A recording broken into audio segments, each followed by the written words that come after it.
Now the VOA Special English program, American Stories.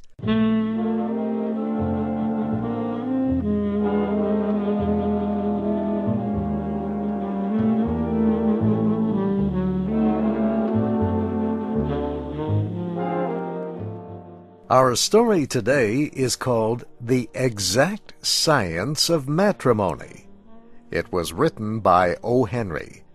Here is Barbara Klein with the story.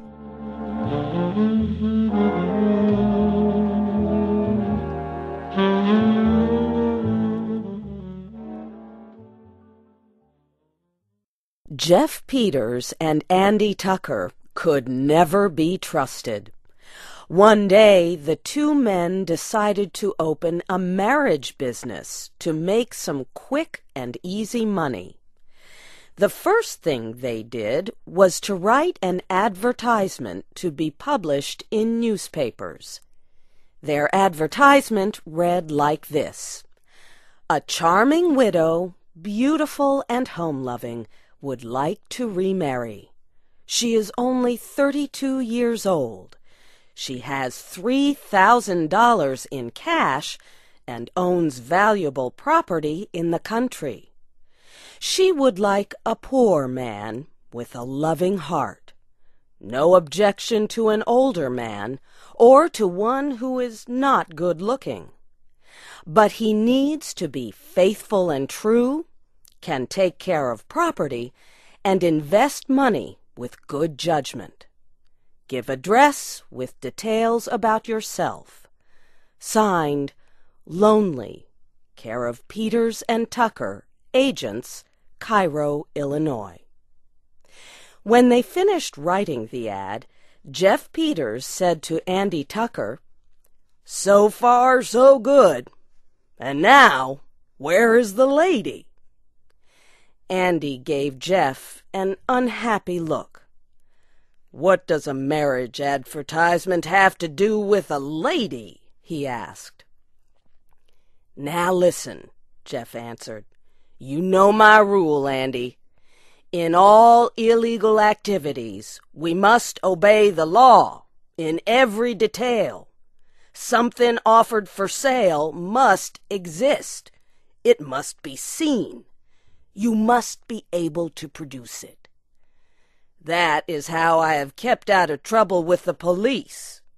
Now, for this business to work, we must be able to produce a charming widow, with or without the beauty, as advertised."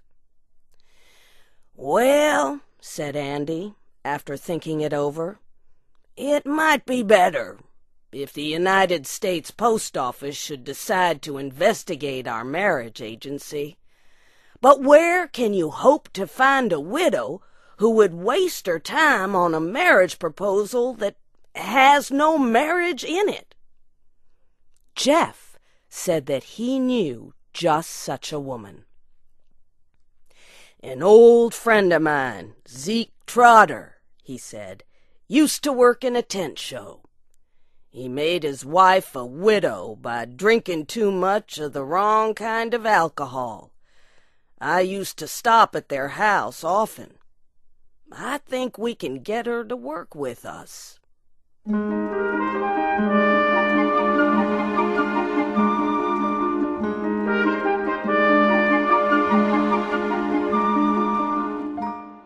Mrs. Zeke Trotter lived in a small town not far away. Jeff Peters went out to see her. She was not beautiful and not so young, but she seemed all right to Jeff. "Is this an honest deal you're putting on, Mr. Peters?" she asked when he told her what he wanted. "Mrs. Trotter," said Jeff, 3,000 men will seek to marry you to get your money and property. What are they prepared to give in exchange? Nothing. Nothing but the bones of a lazy, dishonest, good-for-nothing fortune-seeker. We will teach them something. This will be a great moral campaign. Does that satisfy you?"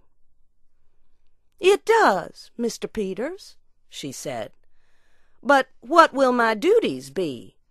Do I have to personally reject these 3,000 good-for-nothings you speak of?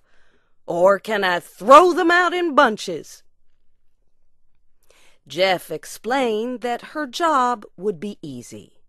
She would live in a quiet hotel and have no work to do. He and Andy would take care of all letters and the business end of the plot. But he warned her that some of the men might come to see her in person.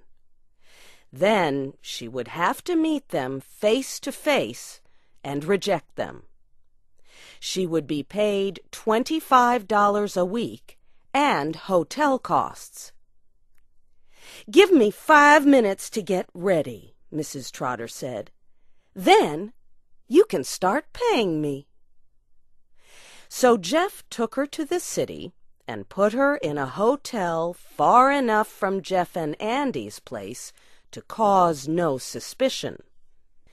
Jeff Peters and Andy Tucker were now ready to catch a few fish on the hook. They placed their advertisement in newspapers across the country. They put $2,000 in a bank in Mrs. Trotter's name. They gave her the bank book to show if anyone questioned the honesty of their marriage agency. They were sure that Mrs. Trotter could be trusted and that it was safe to leave the money in her name. Their ad in the newspapers started a flood of letters, more than 100 a day. Jeff and Andy worked 12 hours a day answering them. Most of the men wrote that they had lost their jobs. The world misunderstood them. But they were full of love and other good qualities. Jeff and Andy answered every letter with high praise for the writer. They asked the men to send a photograph and more details. And they told them to include $2 to cover the cost of giving the second letter to the charming widow. Almost all the men sent in the $2 requested. It seemed to be an easy business. Still, Andy and Jeff often spoke about the trouble of cutting open envelopes and taking the money out. A few of the men came in person. Jeff and Andy sent them to Mrs. Trotter, and she did the rest. Soon, Jeff and Andy were receiving about $200 a day. One day, a federal postal inspector came by. But Jeff satisfied him that they were not breaking the law.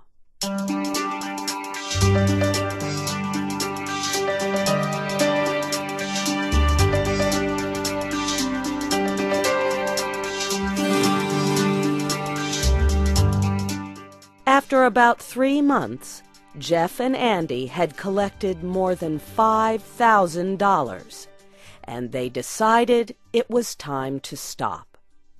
Some people were beginning to question their honesty, and Mrs. Trotter seemed to have grown tired of her job.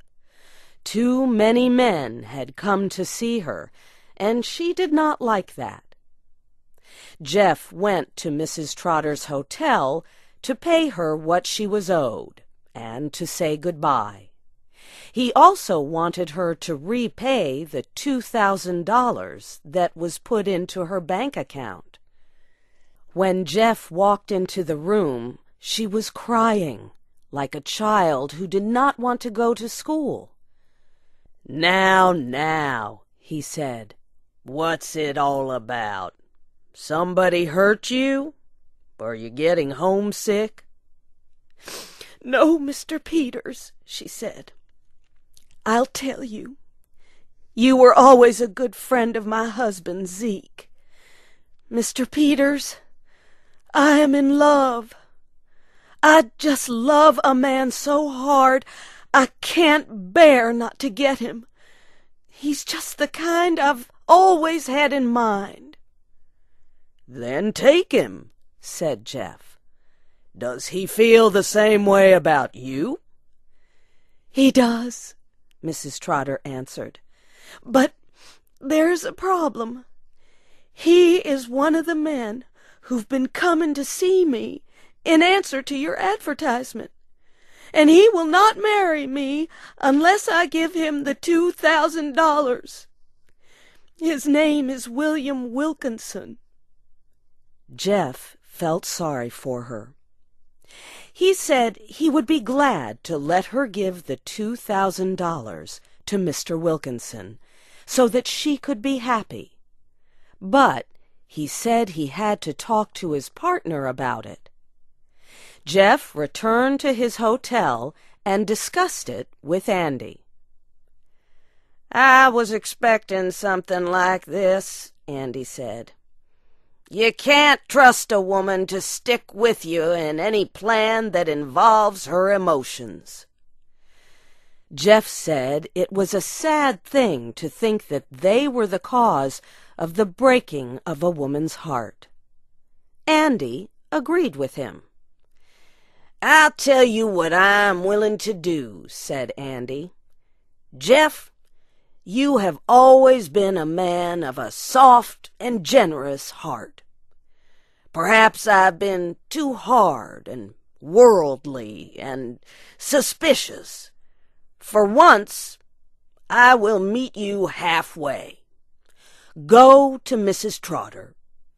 Tell her to take the $2,000 out of the bank and give it to this Wilkinson fellow, and be happy."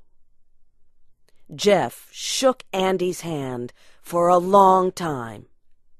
Then he went back to Mrs. Trotter. She cried as hard for joy as she had done for sorrow.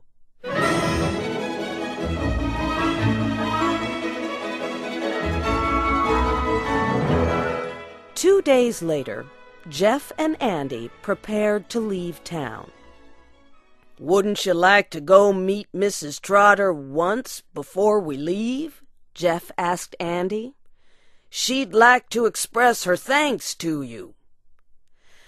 "Why, I guess not," Andy said. "I think we should hurry and catch the train."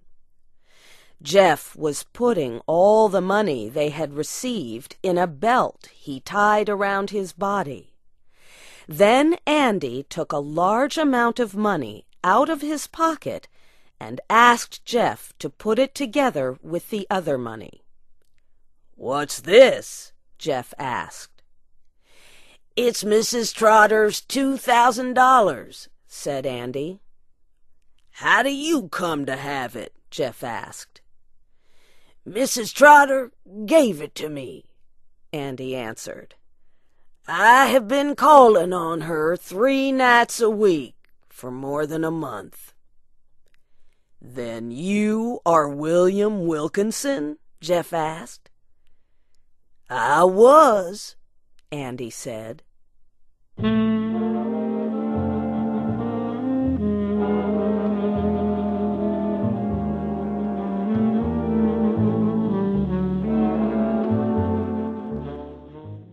The Exact Science of Matrimony was written by O. Henry. It was adapted for Special English by Shelley Gullist and produced by LaJuan Davis. Your storyteller was Barbara Klein. You can read and listen to other American stories on our website, voaspecialenglish.com. I'm Steve Ember.